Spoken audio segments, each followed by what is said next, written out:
In this video, I'll show you how to change the AI model in Base44.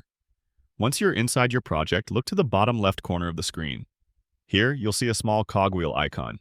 Go ahead and click on it. The AI model option lets you decide which engine Base44 should use when generating and editing your code.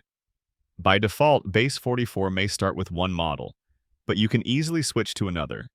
For example, you can change from Claude to Gemini 2.5 Pro, or you can switch to GPT-5. Just click on the model you want to use, and the Base44 will immediately update your project to run on that model. This flexibility is really helpful because some models are better at following detailed prompts, while others may generate faster results or handle larger projects more efficiently. By switching models, you can optimize your workflow depending on your needs. And that's it. That's how you change the AI model in Base44. If this video helped you out, please give it a like and subscribe for more tutorials.